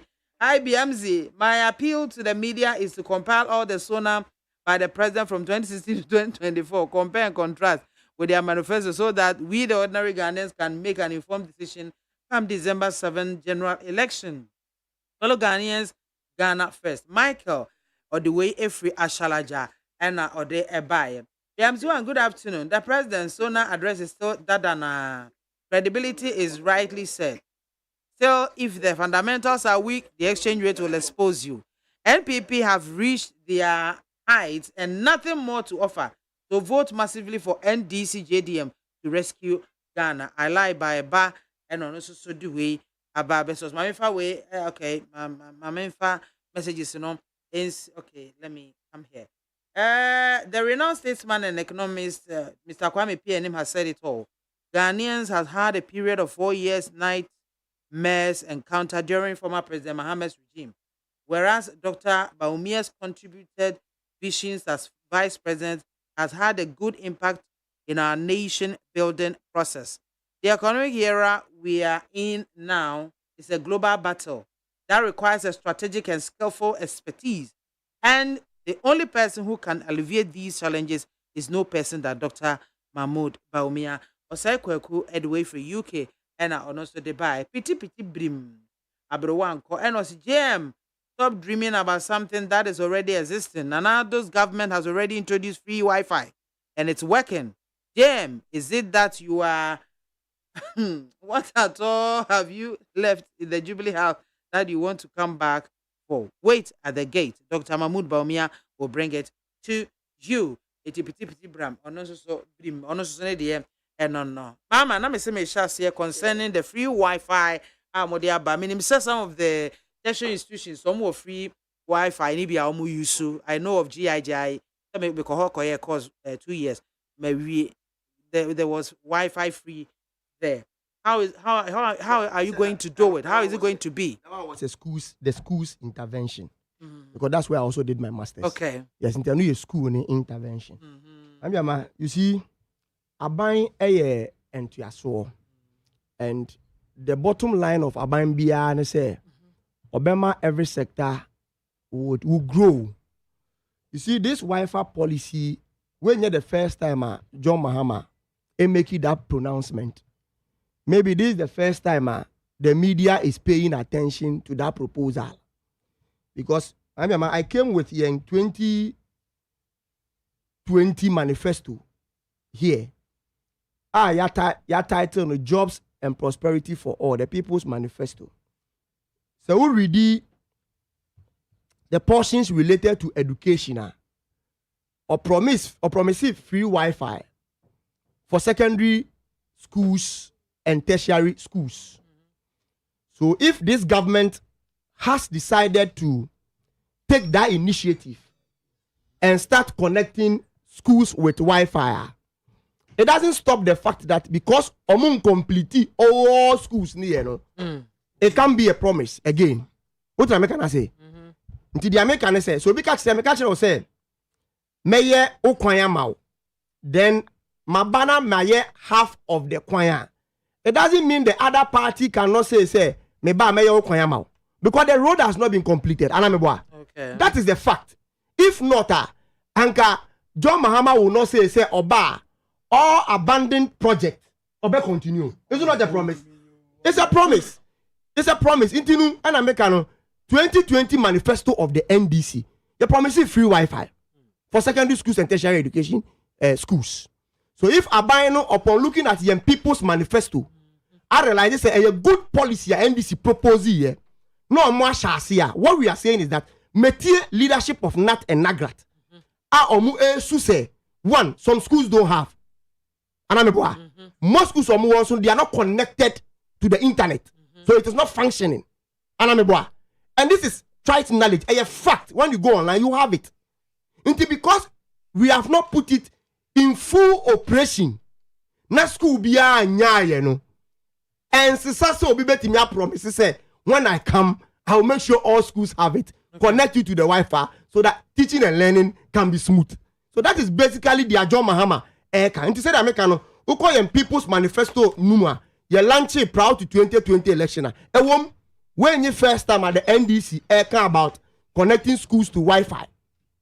Do you get me? And the second point too is that who believe in when it comes to digitization and internet connectivity. Other day in his first submission, I admitted the fact that the Minister of Communication, and so I admitted say the digital infrastructure, and building digital applications on Nina. Most of them started under His Excellency John Dramani Mahama. Said that it's a lie. Most of them started under His Excellency John Dramani. And where is a trite and where is a trite knowledge? Where is a trite knowledge that everybody is aware? Oh, me. Where in I a trite knowledge? It is the issue of digital application, which is connectivity to your secondary schools and a tertiary institution. Every year based on digital infrastructure. Until Nipa no the digital infrastructure buy, you know, SAS shall boss. He has what it takes to give you the digital application. Now, my secondary schools and tertiary institutions are connected to Wi-Fi. I think you need to believe him because he has delivered on the infrastructure. He started some of the digital application and he is promising say Oba all secondary schools, and I repeat, all secondary schools who are not connected today will be connected when John Mahama comes. All secondary schools are Muwobi Dada, but they have not activated the internet. And for that matter, I hear no white elephant that one. John Mahama saw Oba activating so that you make good use of the internet. Because where we are going, we need the internet so that we can at least research for everything. The long and short in this promise is good. Ghana phone in yensom because government is a continuous. Until be here, now we are. It is bestowed on you and for the purposes of value for money. Value for money. Maybe I can say successive government comes and abandoned other government project. I they are buying Sikai then Ashim. It is a John Mahama Kasa Obana. He won't abandon existing project, which includes connectivity to secondary schools and tertiary institutions. And for that matter, one of the promiser. I think it's a promise in the right direction. And Ghanaians must accept it. Ghanaians must buy into it because why be paying? Why digital infrastructure or share some part of digital applications. And he has done it before. He can deliver on this too. That's it. I mean, now, me say video BIAMAH. Ochina me stre wa da Roma. Boma etie for. Fa ECG. What's it? Me shama. Mama na rev. Fa ECG for eyi na asɛm a owura mahama ya otime nkyɛn ka no tie papa we yie pa ɔkyena bɔma watiefo sɛ wo ba sɛ nwumre na obetumi abo abɔma watiefo adwuma MPP aban etumi ayɛ power no de ɔmo ayɛ me de I am always straight sɛ ɔmo ayɛ bi o mɛhyɛ ama mu nyina sɛ mo ayɛ bi na sɛ baabi a mo de aduru no na yɛ bɛtoa so a me bɛtena ha mɛka sɛ wan to me anyɛ na sɛ ya me ne wuti hoi na sɛ obi ba bɛ ya me betena ha meka nti na da bia meka sɛ UGMC omo de omo ayire omo ho eku ata mills eku ne saman enti projects a owura ata mills kura to me ye na omo de ama owura mahama me de enha me o me se me sha ma me wie enha me but ensem a me nua ye ya obetena studio ha wo ka no onyire ne ho na onka nokre no ketuwa bi ye mpekese ye nim se omo de entro no de omo ye professionals omo general secretary say ye friend Fifi Kwete ono ye the first ever propaganda entro ese nokre secretary sana no ye friend no time ono ye communication director propaganda ye entro ni twi ye entro ya sha no code amana ye say nokre entro ne nokre ene nokre se that is the meaning. Google it. I know na English. It is not true. It's not true. Go and check. Oh, mami, come on. Anya propaganda ni propaganda has been with that since. NDC for nsensem di omukosuan no NDC for school no. Say propaganda enyen. What are the definition of propaganda? Krono enyen tro. Okowia ade no na ye beka se de oka na enye nokra enye ntro mimom na meboa nti maje atum. The point I am making here is Ghana for Nana Dankwa Akufo-Addo Ghana mampani abeka oman no ni bobre anameboa ene ne gina bia a kire ye nyina ena ose de ye womunie waka niam a watumi aye suku kom de watumi aye aboa Ghana adan a wasisi railway line a waye agriculture de waye o kan say meye one district one factory de otumi ye koduru ye me de me mpai boni say Ghana for munhwe de ekoso ene me call station bi ansa na me ba na asemo ana me ka wo ho ne say mami check the UK identity na NDC for ajai a reference am reference Togo any Cote d'Ivoire. Why have they stopped referencing the developed countries? Because the US national debt is now 3 trillion.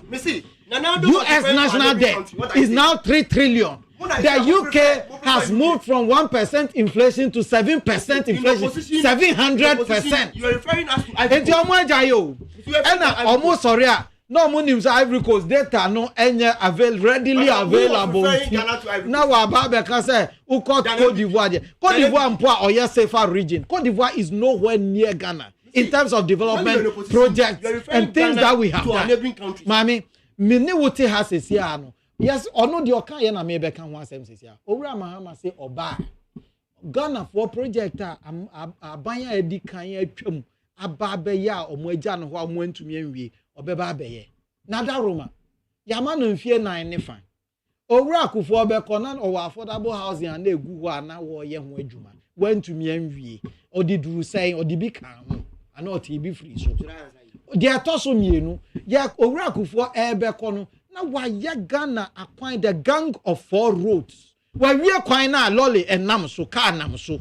Ekọ aburi wa odi afuru na na bepo no na nafa so de bia na nani agye. Wa afuru bepo no dual carriage. Kwan no ya biemu aye ne dual carriage. Dia Owura Mahama na adenta for any Madina for sure Owura Mahama kwan so obeya ne se foot bridge se ya bie kwan no mu aye kese no a nipa da se ni di betwamu nti ka ekum nipa wo ho ekum nipa wo ho popim se na na Dankwa Akufo-Addo be di ade e na obeya foot bridge no Owura Mahama na semu nsisi so niama wo shebo a me se Owura Mahama penso no shebo sa na afede ye friend Kim Promise ana orefi mami o kansa ye nyina ye refi mi remfi ye wa betena ha kan ECG MPP fo nya hwe me share video na ma no na ma me boma wa safe I mean kasa we kasa but the point I am making is say NDC for ebe kasa kire Ghana fa Mwada Roma Mahama Dada no Mahama Dada na munyina munim na ono Mahama no a oba ya wuda sumu emfie 9 Mahama Dada no na oteso a na wo Ghana ni wo akire wadwuma gu ubi bia sai Mahama na omampani a okoto play na abra woman agwiase nyina hu say omampani bi ye the most corrupt omampani and lead to the extent say host obisa no question bisa no say you are you corrupt maame eba ne sai na obi a oye broni outsider interview mampani na wa bisa no say wo mampani Mahama otimanimi enti wo gi ademude eba ne sai na papa no ko bisa asa question enam de onimu fa owura John Dramani Mahama ho enti na obisa say na wo mampani ayama ne ka ayama ne bibia oteso ne yire ye hwe no tatade hwe no na onkoto ade mre ya no wasa akobu ye eya mampani Mahama Dada na onimu no mampani na obaye ene onam na opacho na ofum nkrofo projects na ofum no onam a ofum no edia hipa no no ankasa no si ne bo me say me kanokre umupa munkume apart from Circle Dubai ono ano si ne bo eye de aka oye nyina obi de na ole claim na me ka say wait so uma me wie oh I'm telling the people of Ghana apart from Circle Dubai owura no di na ono ankasa ne peye Ridge Hospital ono ankasa di ne pe na eye project a claim nyina ekoko si say obi dia waye na ofuma apa otumi ye bibia enti Ghana fo amutie me nana bra you me dase adade mame mua adade what is wrong with obia bana wabetu ebribiso that is what I'm saying when we say this is our problem in Ghana is asenia obi yade no obi betu aso a ebintiase but Ghana for sika because MPP me ba onana we dey minjwa no with the kind of measure you dey measure political parties on betena konwa so na wonye enye we chance na aba beto aso enye we chance na aba beto aso wo de uni ideas bia wo dey beku man no ti ekoso yes ah da bia ye benya uncompleted projects that's the point bia because obi aba no so be so ye bi na man for that is the point so the starting of the but sika kuriye sika no say wo de to aso a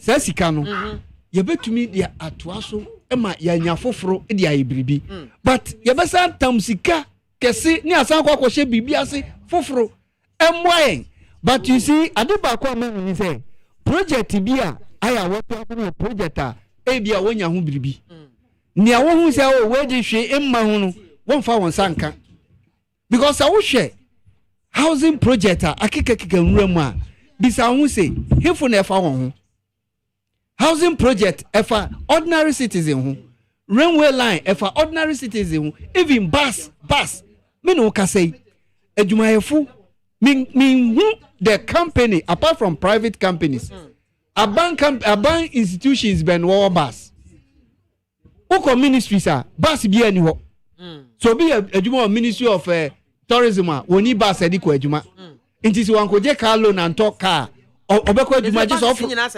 bus bi ani ho outside there were some buses where are the buses workers there are no buses that convey workers or I stand to be corrected but so far as I'm concerned just uko tema hono kra no those fishing harbor ni sa ahona buses no but bisa hu say unam na ru be kroma no patututu a hwe ni pegu lorry kwa ho buses na say enki ya togum na public transport no ewen say uko STC a ye nyina ye nim say state transport no abedam private o sika utumi to bus ko to STC So ya we wo sika meti here se mikura mi sika na metumi ato makopelo ni ba ko a metumi de akọ STCC me pese wo de adwuma ma me nti yama the ordinary citizen as so far because yeba yempese yebetu adwumadi a obi ato aso sanka yetu adwumadi a previous government abeto aso a nka krom ha yakọ ni more than even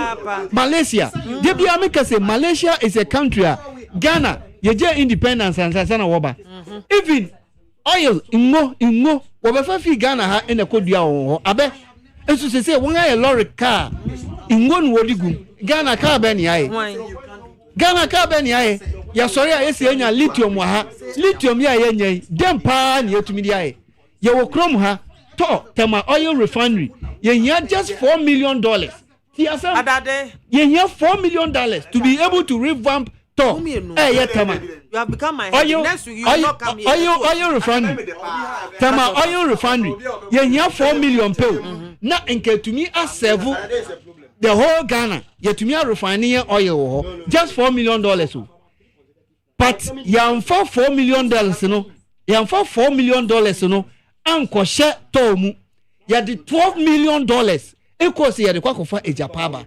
Does it make sense? Simply because our leaders can't think. And what kasa obi say oya but e di yaw because sanka we obi a odwene a wonya $4 million one kasa wonya oil wo krom wonya $4 million just to make sure say ube refine oil no wo krom wo refine a ubenya quota ubenya kerosene ubenya diesel what's enya petrol enumpo ne bo ena koso yenya gas film thank you when you use $4 million no ba unya sika $4 million unya mane bro so times 3 ikukuru say me de kwakoye ejapadel simply because open term say royalties are what to a goodie form asase ase no upesika bi dia ye bibi sika den na ode ye bisa on say sika den na ode ye because obai no wanya sika bibiri wo mem ha sika bia na opese udi nti aban we di sika kakra bi bia obedi eno na ma ye ho akire no na after $4 million mpa wanya amfanye no wasan akwakofo bi say bra na wonso be ye uto opposite Ghana yen to wo krom ha na uhwa nyansa wo nti sa wo opanyin na wontumi antena se anwin ama wo manga na sa wo nenam usori se nia wo ye nenya wo ga eboni enu nti na ma mofra ya ompanyinfu se no because won se mpanyinfu na di anim no sabi nyansa bi anda wontim a wodi bu oma no sanka nyansa pa da wontim a enka wonka o nyama bi wo ha wonto sabi because ade ne yawa esese woka na opanyin ni tini ho asese ade na waye no ba ho kira ba sese o man panyin otusu sese no okwa ade ne de be kai no ne mreso no wa ma oman ma ade mo ne mreso eso obeka se o ne waye se sika no de ye na ehine sika me ne nyina ye ntutusu dudu yetua na ode fro plane no gware wom ebe wi achi no nsem bubura enne ubeda be sorry na sika kesi obi adi ubisa sese sika we efifa ne koya yenya answer bia sika dini ayedoso omampanyin corruption no is becoming too much enne ye be sorry na 78 million Ghana cedis ayira ebe chana be sorry na 2 million akosho obi mpase ade bechi negu amafu wakanda polytank mu ni nyina entwayi se sika we nyina yi sa $12 million yi bisa hu se nke betumi ya adoso lord kwan from Manfi to Koforodia kachem se ntumi ye enso akwako din krofu kotokum se consultancy services thank you consultancy ni nipa hin e benefiting from it so enipa 12 mpa obi anya $1 million o mami o memu ha ya emobo that's ya emobo Madam Munyana sesa mutime bae. Amishiramo. Then momo I will need to have a conversation with my producers concerning Mahama and Adade.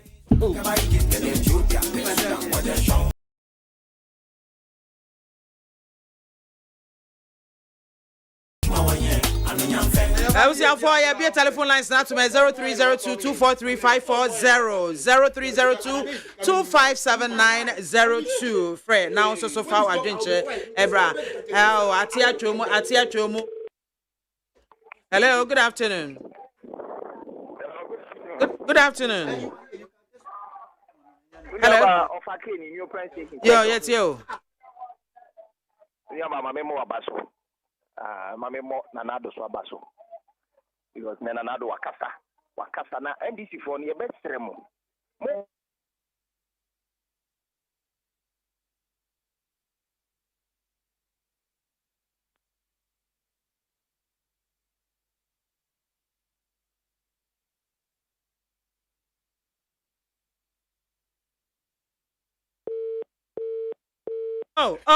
Sorry. Hello, good afternoon. After the BIAMAH. Oh, so my back up here. Yes, you, young girl. The BIAMAH member Nadum Wakasa. Now, Mr. Manobi, and they did not know what it. And you're good to liberation more. You should know the Grammy, both speak and surpass. So I'm here, my confidence, and the dinner for the and Mr. Police told the good and constant. It shall bring the age to the age. And the Grammy Union. But CP. Hello, good afternoon. Good afternoon, good afternoon, good afternoon. Maybe I told you never be afraid. Serious and very serious, sister one. In the second time you are alive. Have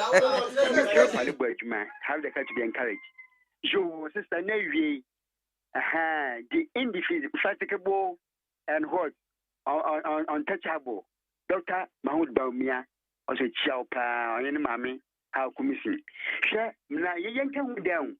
So, everything with Tia Banya, on which the Ghana good work as in do. They be a before. Mamma, I buried the young one in the side, and change to me the young man quite no my bill.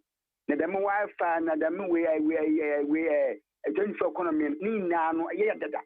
I'm not going to be ended that. Yeah, that means me ended down, go for a night, go for night, go for school, secondary school, university, or Wi-Fi, I did that.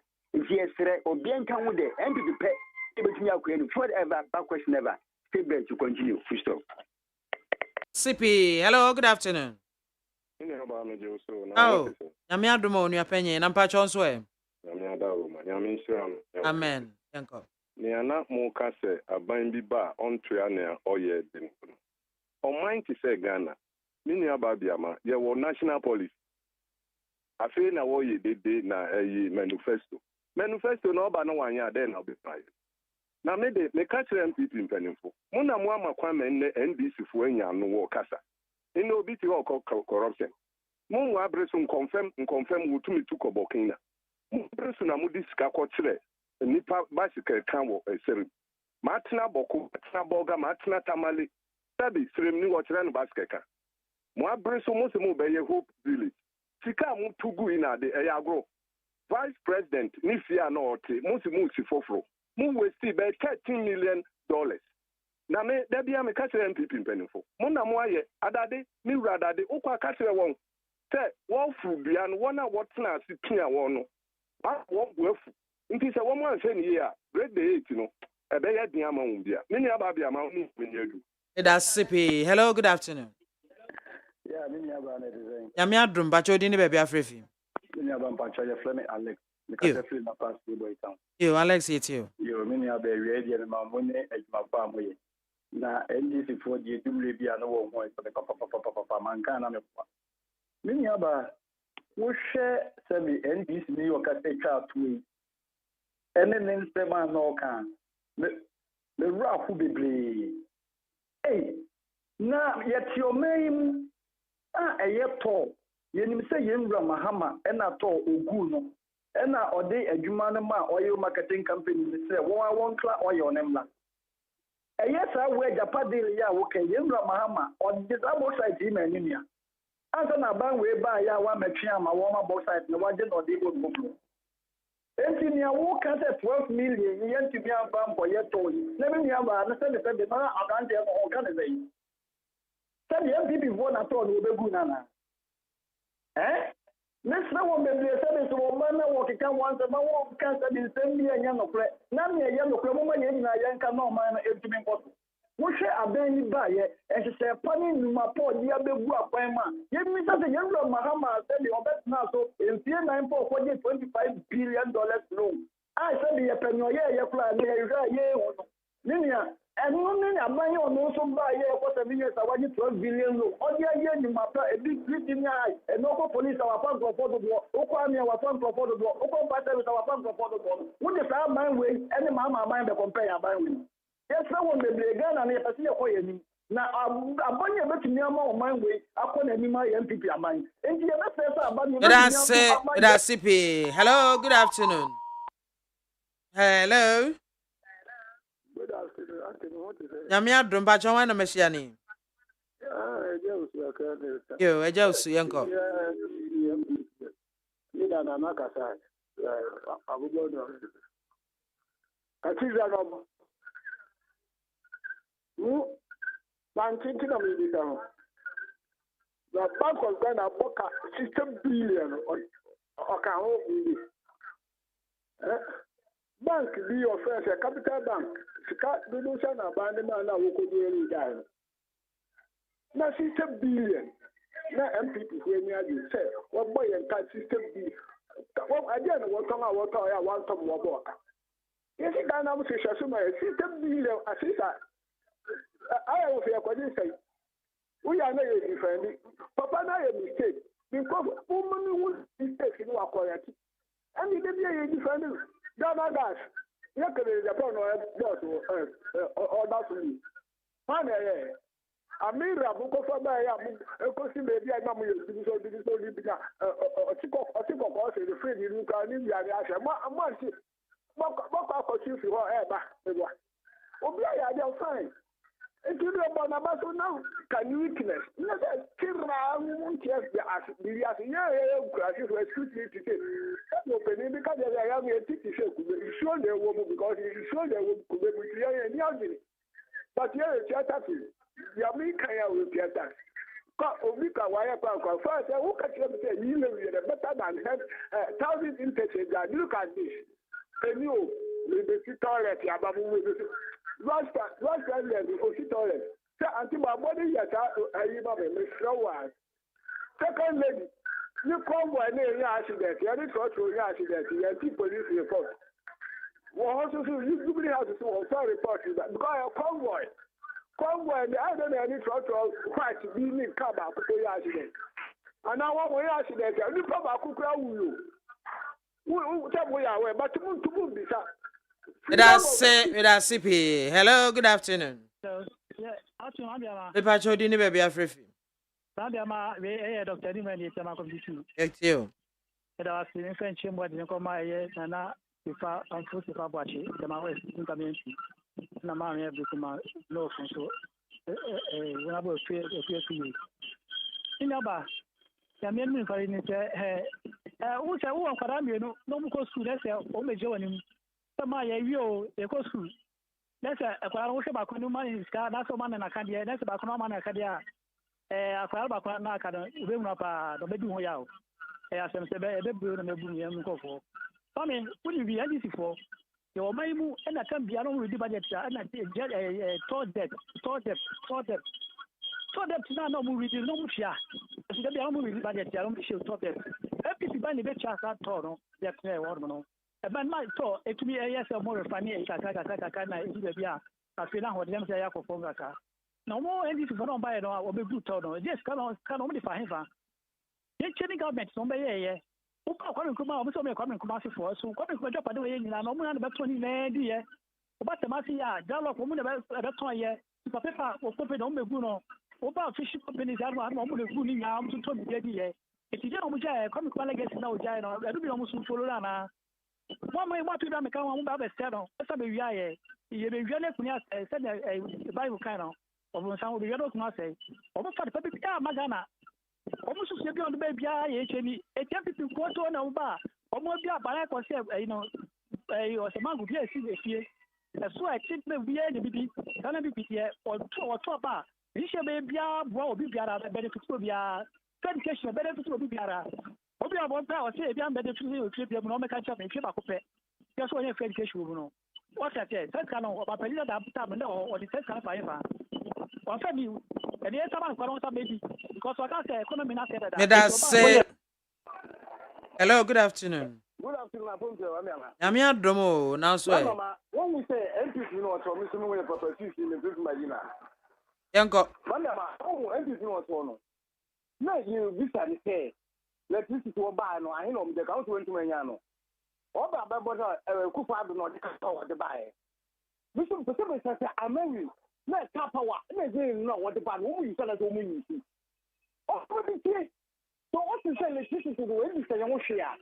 But I'm not what the bad woman is going to do. Who have it so? I'm a cat. Say, it's the moon that we are connected to. Now, what I said, I'm 2 years, we are a amount. It's the one I'm going to say, I'm going to buy a house. Not have 2 years, to me. You know, your Hannah Mama, cutting sauce. It's fair. You're starting connection taking. You're starting to what? Le bois, on peut le bois. Yes, on peut du long. When on peut du long, ça va bien pour quoi c'est taking. When on peut du long, ça va bien connection taking. Pourquoi du long? Pour what is what I did say? I did not know what one on my head. Who will come to my mobile? Where I didn't go fool, not President Kufuno. The person who President Kufuno Dino or the private company. Many years you know, or the private company, the private company, if you have money to sell, no private company is giant. If it's so much of my kind, it's a private company, woman, private company, yes, when you name. Some business to say, to put a dino, company then and a to on the company nobody, what to on the papa, what's my mama, echo gas or the service social. Mother, my wife wanted to make time, and I said, Mam, President, President, woman, when you and you know, and my kiss, I know. That's it. Hello, good afternoon. Good afternoon, BIAMAH. About Chodini baby Afrifi. I friend Gaskia, you don't know what I'm saying. It's you. You BIAMAH, Yamishra, only my power about my Ghana. Now, when you say, is it MPP almost for more than that? But I'm a cousin of Mamono, and Fata or my Ghana. Across the world, do Nanado, or no one can ever can meet. No one will do free no place in Kokumasi. Na hwɛ na do tisi ni no hwɛ sifa mu gane na wa hwɛ mu amotika ni mu no ɛn fa na mokro owu na mukowo because hwɛ ne kasa obekasa yi wa wu ni pa wo meti odi watie wade a wo di aba na wo si yeni so no wo si yeni so wo ba no so wo ba wo betwam ntem mu no nsem ni na mo kan da o man gana asem wo kan agye o mesi wo hiya na because nya wo ye no wakola ni se eye enti wo mpe. Into on bad, the way and you obtain them, and so, papa, and you for some too, and who said, dinner, and more my gun as a still. Quan or Costo, and a tiny man. And you empty the Mamono Mubonum, and Fata, and the empty Piomon called the Samano, or Mamon ago. Is it a phone support? Is it supporting Yano? I quite say, and you did on the Papa or the call. Can you man over saying? And for some men also, for some men also, and for so bien so. And it's only when you're criminals or one caught no my Ghana, there's certain poor beer or bomb or mine, I'm a Ghana, and you found you. Yamisha. That's Sippy, Yame, Onsra, on so.